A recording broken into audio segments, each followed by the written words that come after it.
Differences तो देख लेते उसको, है ना। इसके बाद में what are the due dates for TDS. तो टीडीएस जमा करने की क्या अंतिम तिथि होती है ना, तो इसको एक चालान के थ्रू डिपॉजिट किया जाता है, जो होता है 281 चालान के थ्रू डिपॉजिट करते हैं। आगे अब इनकम टैक्स में जो नया जो है वो लिखा गया, उसमें आप लॉगिन करके भी इसे टीडीएस को जमा कर सकते हैं। तो यहाँ पर क्या है, यहाँ पर ये जैसे हर मंथली जमा होगा, मंथली अप्रैल का जमा करना है तो 7 मई का, मई का जमा करना है 7 जून का, यानी जो मंथ आपके ख़त्म होने के बाद 7 दिन मिलते हैं आपको इस टीडीएस को डिपॉजिट करने के लिए। और इसमें जो ये मार्च का टाइम होता है उसके लिए 30 अप्रैल का टाइम होता है। मार्च का जो टीडीएस होगा उसका जो है 30 अप्रैल तक जमा कर सकते हैं। लेकिन गवर्नमेंट ऑफिस है तो उनके लिए 7 तारीख ही होती है, 7 अप्रैल की। तो 7 दिन का इसमें टाइमिंग रहता है।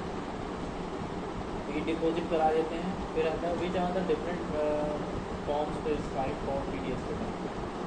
इसकी कुछ रिटर्न होती है, जैसे 24Q है ना। तो 24Q किसकी है, ये 24Q है, ये है deduction made in salary case. अगर आप किसी भी सैलरी से टीडीएस डिडक्ट करते हैं तो उसके लिए आपको 24Q रिटर्न फाइल करनी होगी। और अगर आप ये है 26Q deduction made in non salary case, अगर सैलरी वाले के अलावा किसी का जो कोई प्रोफेशनल है उसका टीडीएस डिडक्ट करते हैं जो सैलरी के अलावा है, उनके लिए 26Q आपको फाइल करनी होगी, है ना। हेलो, हाँ हेलो, यार उनका फोन आया, मैं आपसे नहीं लगा था, मैं अंदर पे बैठा हूँ, अंदर पे बैठा हूँ, पता करा दूँगी ऐसे। तो यहाँ पर देखो ये 26Q है अदर देन सैलरी से अलावा अगर कोई टीडीएस डिडक्ट करते हो आप तो 26Q रिटर्न फाइल होगी। इसके बाद है 27Q उस केस में फाइल होगी जैसे एनआरआईज का अगर आप टीडीएस डिडक्ट करते हैं, नॉन रेजिडेंट इंडिविजुअल जो होते हैं, है ना, जो इंडिया के नहीं है, इंडिया से बाहर स्टे करते हैं एनआरआईज, तो उसमें उन लोगों का अगर टीडीएस डिडक्ट होता है तो उसके लिए 27Q रिटर्न फाइल होती है, ठीक है। तो ये 3 फॉर्म होते हैं रिटर्न के अलग अलग टीडीएस का, और अलग अलग इनका यूज़ है, ठीक। तो यूज़ आपको याद रखना है। इसके बाद ये रिटर्न फाइल जो है वो क्वार्टरली बेसिस पे होती है, 3 महीने में एक बार। पहला क्वार्टर अप्रैल से शुरू होगा, जुलाई से सितंबर दूसरा, अक्टूबर से नवंबर तीसरा, जनवरी से मार्च चौथा। तो ये 4 क्वार्टर होते हैं और 4 रिटर्न फाइल होती हैं। इनकी लास्ट डेट होती है चाहे वो 27 हो या 24 या 26, इन सभी की लास्ट डेट ये होती है 31 जुलाई, 31 अक्टूबर, 31 जनवरी, और लास्ट वाले में 2 महीने मिलते हैं आपको, अप्रैल और मई का, 31 मई, ठीक है। तो इस तरह से क्वार्टरली बेसिस होगी और ये इनकी लास्ट डेट है।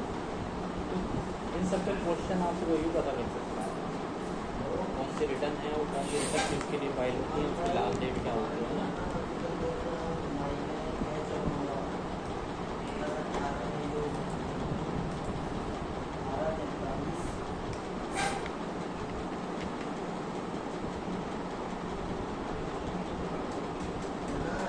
इसके बाद है इसमें what are the penalty provision for non deduction of TDS.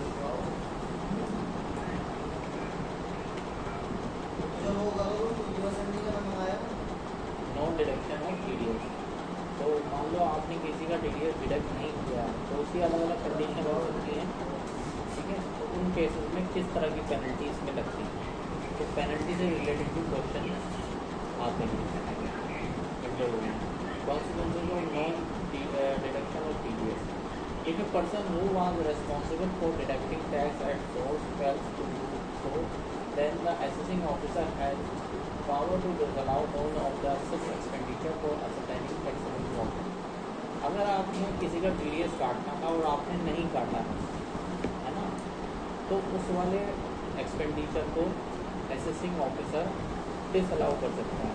Income tax officer क्या करेगा, उसको वो डिसअलाउ कर देगा। डिसअलाउ करने पर क्या होगा, आपका प्रॉफिट बढ़ जाएगा और प्रॉफिट बढ़ने पर आपको इनकम टैक्स ज़्यादा जमा करना पड़ेगा, है ना।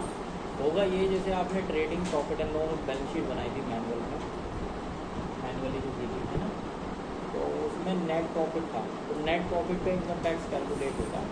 जितना ज़्यादा आपका नेट प्रॉफिट होगा उतना ज़्यादा इनकम टैक्स आपको जमा करना पड़ेगा। अब उसमें कोई खर्चा दिखा दिया आपने प्रोफेशनल फीस का, है ना, इनडायरेक्ट एक्सपेंस में कोई प्रोफेशनल फीस का खर्चा दिखा दिया, जैसे ऑडिट एक्सपेंस है या लीगल एक्सपेंस दिखा दिया आपने प्रॉफिट एंड लॉस अकाउंट में। अब जब वो दिखाया आपने 5 लाख इनकम आ रही थी आपकी नेट प्रॉफिट, और वो थी मान लो 2 लाख रुपए का खर्चा था। अब आपने उस पर TDS नहीं काटा, तो TDS नहीं काटने की कंडीशन में क्या होगा, वो डिसअलाउ कर देगा और वो आपके प्रॉफिट में ऐड हो जाएगा। जब वो खर्चा कम हो जाएगा, हट जाएगा, ऐसे मान लो तो 2 लाख रुपये बढ़ जाएंगे सीधी सी बात में प्रॉफिट, तो फिर आपको 7 लाख के इनकम टैक्स पेड करना पड़ेगा, है ना।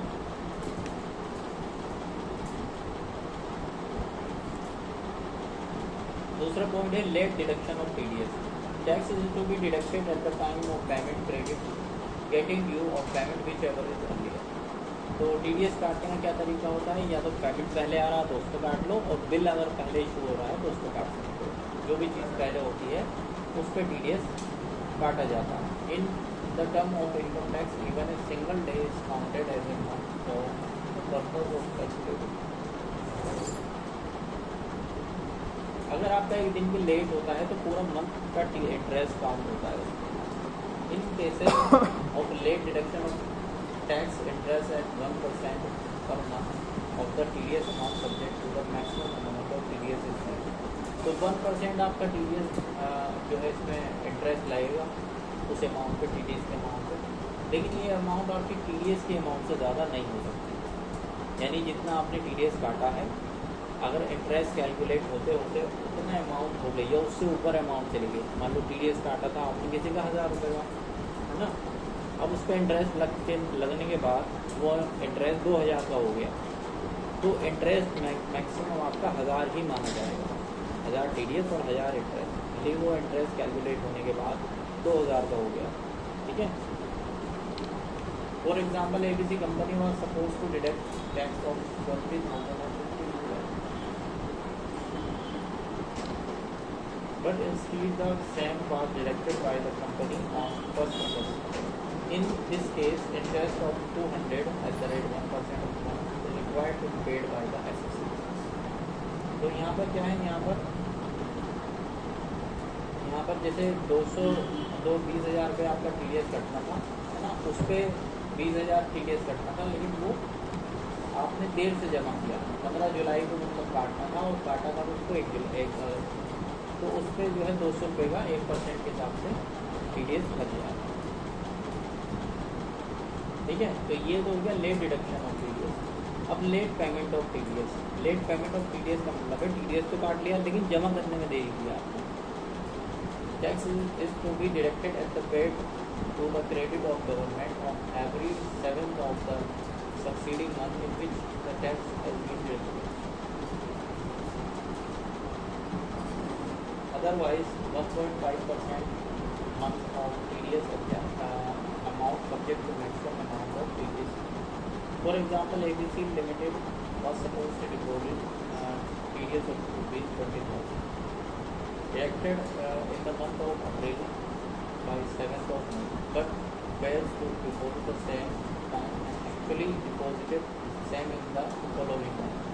यानी जब आपने किसी का अप्रैल में डिडक्ट किया है TDS तो 7 मई तक जमा कर देना चाहिए था, लेकिन 7 मई तक उसका डिपॉजिट नहीं हुआ, उसके बाद में हुआ, है ना। तो इस कंडीशन में उस पर जो इंटरेस्ट लगेगा वो इसमें 1.5% लगता है। यानी आपने TDS काट लिया था, TDS डिपॉजिट कराने में आपने देरी की, तो उस कंडीशन में 1.5% 1.5% आपका इंटरेस्ट लगेगा उस अमाउंट को।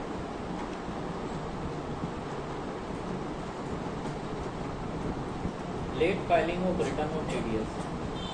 आपकी जो रिटर्न है 24Q, 26Q या 27Q, इन रिटर्न को अगर आपने टाइम से सबमिट नहीं किया तो उसमें आपको लेट फीस इसमें देनी होती है है ना, जिस दिन की लास्ट डेट होती है उसके हिसाब से fees under section 243 are we accurate 200 but the subject to the maximum amount of TDS until the return is filed. तो यहाँ पर 200 रुपये इसकी पर डे की लेट फीस होगी, लेकिन ये लेट फीस आपकी टीडीएस अमाउंट से ज़्यादा नहीं हो सकती, है ना, टीडीएस के अमाउंट से ज़्यादा नहीं। ना तो आपका टीडीएस 10,000 का टीडीएस काटा है आपने सबका मिला के, तो अगर आपकी लेट फीस लग रही है वो लगते लगते इतना हो गया हो कि 12-15 हज़ार आ गई, तो 10,000 ही उसकी मैक्सिमम लेट फीस बन जाएगी, क्योंकि आपकी टीडीएस अमाउंट से ज़्यादा लेट फीस की अमाउंट नहीं हो सकती है ना। किसी भी केस में हैं किसी भी केस में ज़्यादा टाइम तक नहीं जमा किया जाए, 2-3 साल हो तो हाँ वो आगे आएगा। Penalty for late filing of TDS return. Penalty क्या है? Assessing officer may direct person who fails to file the statement of TDS within the date pay penalty minimum of ₹10,000 which may extend to 1 lakh. The penalty under section is in addition to the penalty under section 234E and also cover the cases of incorrect file of TDS return. तो इस पर penalty लग सकती है अगर आप TDS की return file ही नहीं कर रहे हैं या नहीं की गई है आपके द्वारा, तो आप पर 10,000 रुपये या मैक्सिमम 1 लाख रुपये तक पेनल्टी लगाई जा सकती है ना।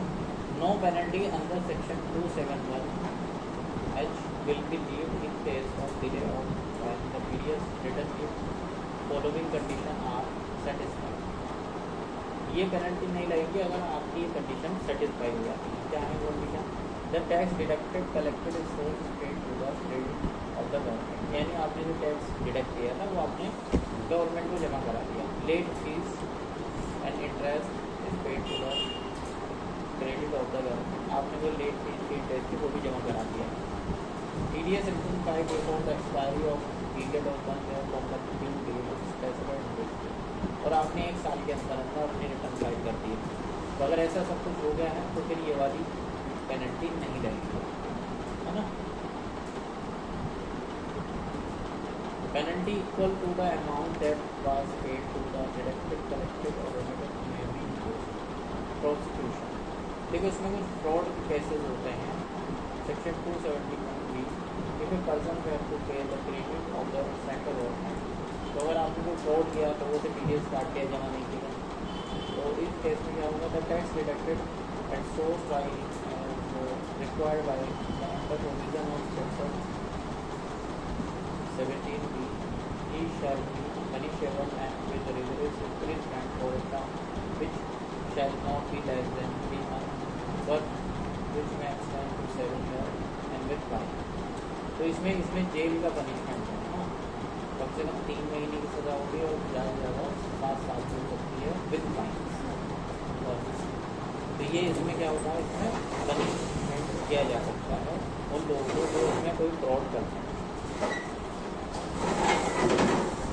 How do I know how much TDS has been deducted and whether it has been credited? अब देखो इसमें होता है 26AS। 26AS में आप ये देख सकते हैं कि आपका कितना TDS डिडक्ट किया गया है ना, तो ये आप चेक कर सकते हैं। तो कैसे कर सकते हैं? यहाँ पर इनकम टैक्स का पोर्टल होता है, अगर आपका TDS काटा गया है तो यहाँ वो शो हो जाएगा, है ना। यहाँ लॉगिन पे जाएंगे, फॉर्म 26AS पे क्लिक करोगे, कंफर्म कर दो, यहाँ पे टिक करके प्रोसीड कर दो, व्यू फॉर्म 26AS, और यहाँ पर आप अपना जिस भी ईयर का असेसमेंट ईयर का आपको देखना है, जैसे 24-25 का देखना है, व्यू कर देंगे इसमें, तो यहाँ पर आपको दिखाई दे जाएगा। तो ये TDS कटा हुआ है 9,300 समथिंग का, इसमें इसकी डिटेल भी आ जाती है और आप ले लीजिए।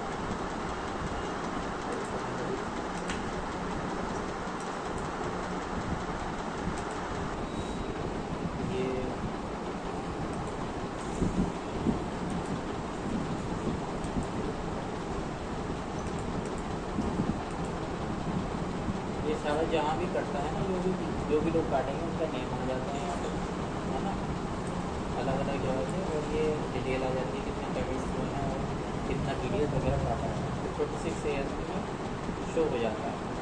ठीक है,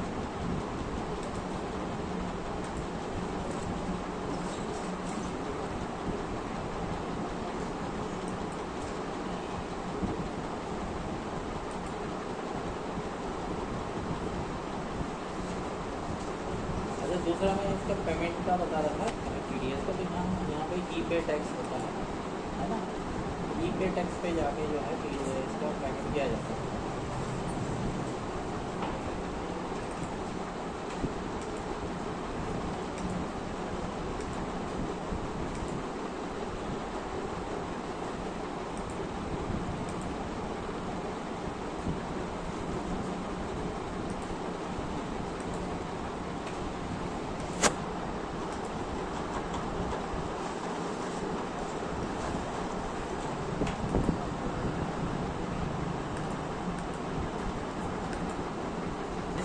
से जो है TDS देख लो।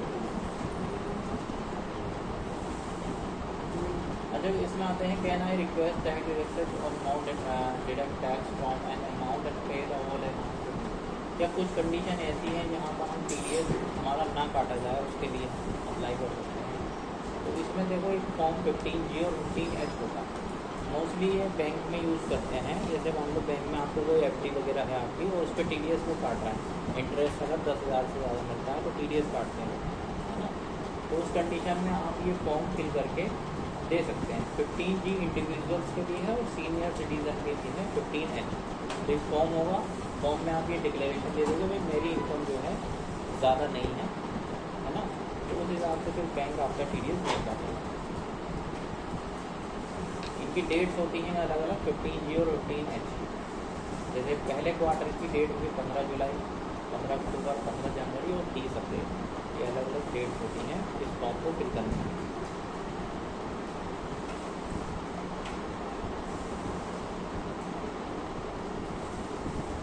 अच्छा TDS रिफंड भी हम कर सकते हैं अगर हमारा TDS ज़्यादा कट जाता है ना, और हमें पेड कम करना था अपना इनकम टैक्स, तो उस कंडीशन में आपको इनकम टैक्स रिटर्न फाइल करनी होगी। इनकम टैक्स रिटर्न फाइल करने जब आप करोगे तो अपना TDS रिफंड करा सकते हो। उस इनकम टैक्स रिटर्न में आप अपना अकाउंट नंबर वगैरह, IFSC कोड वगैरह डालना होता है, उसी अकाउंट में वो पैसा अगर एक्स्ट्रा होता है वो आ जाता है, क्रेडिट हो जाता है।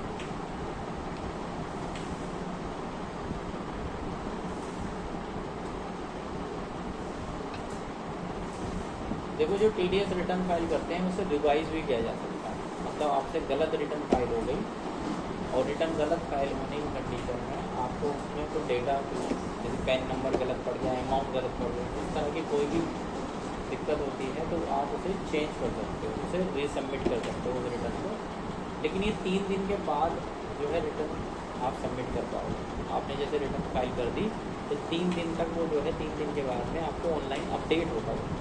तो 3 दिन के बाद जब अपडेट हो जाएगी रिटर्न, उसके बाद उसमें आप चेंजेस कर सकते हो। ठीक है, तो ये थ्योरी वगैरह रही इसकी। इसके अलावा प्रैक्टिकल में कल बताऊँगा इसका, है ना। ठीक है।